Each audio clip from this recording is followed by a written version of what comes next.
It's another week, and I thought we'd talk about fireflies. I was looking back in the journal that I talked to you about where I keep track of my first of the year spottings, and when we first moved to this house 10 years ago, we saw our first firefly on May 25th. And then the next year, the first one was on May 18th. So it's right around this time, and that's probably why I was feeling like we're going to be seeing fireflies soon. In 2016, we saw our first one on May 3rd. So that was a lot earlier than those first couple years. But then last year, the first ones were seen between May 23rd and May 26th. So I'm guessing anytime we're going to be seeing our first fireflies. I'm going to share a few of the books that you know I am quite fond of. The first one is A Beetle is Shy, and I've shown you a lot by Diana Hutz-Aston and Sylvia Long.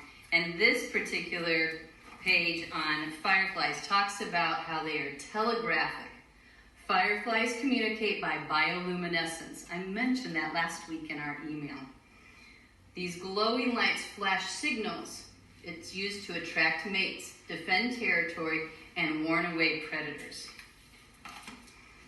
Then in the little National Audubon Society Field Guide, they talk about on evenings in early summer, fireflies can be seen blinking their lights, the males buzzing unsteadily through the air, the females answering from hiding places on the ground. And then finally, in the Fun with Nature take-along guides, the section on fireflies says, this bug is also known by other names like lightning bug and glowworm, but it is really a beetle with lights. And we know that there are lots of beetles in the world, right, campers? In fact, they're the largest group of insects in the world. When full grown, the firefly is almost as long as the width of your thumb.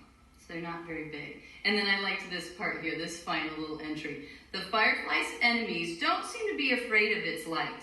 In fact, sometimes you may find a frog with a glowing light in its tummy. It's not an alien, it just swallowed a lightning bug.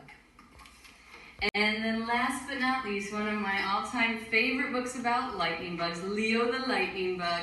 We read this one in camp every year with the younger campers.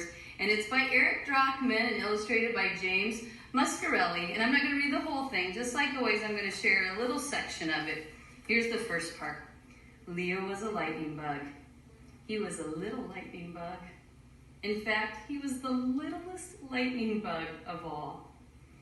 He was littler than Larry and Lester. He was even littler than Louise, who wasn't a very big lightning bug herself. Leo, Leo, even my name is small, cried Leo. Oh no, Leo, not at all, explained his mother. The name Leo means lion. Inside, you're as big and brave as a lion. Leo's mother kissed her little lion, turned out his nightlight, and closed his door. But not all the way, of course. I'm no lion, thought Leo, but I guess I'll keep trying. And that's what he does in this book. He practices and practices, and one night during a thunderstorm, he gets it.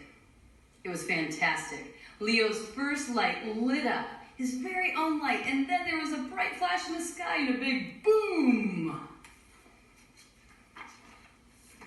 Wow, Mom was right.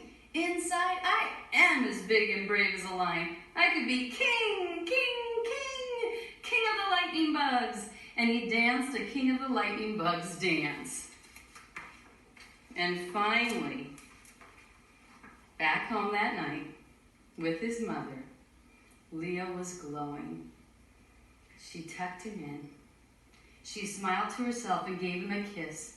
I'm so proud of you, she whispered. And Leo said nothing, for he had already fallen fast asleep.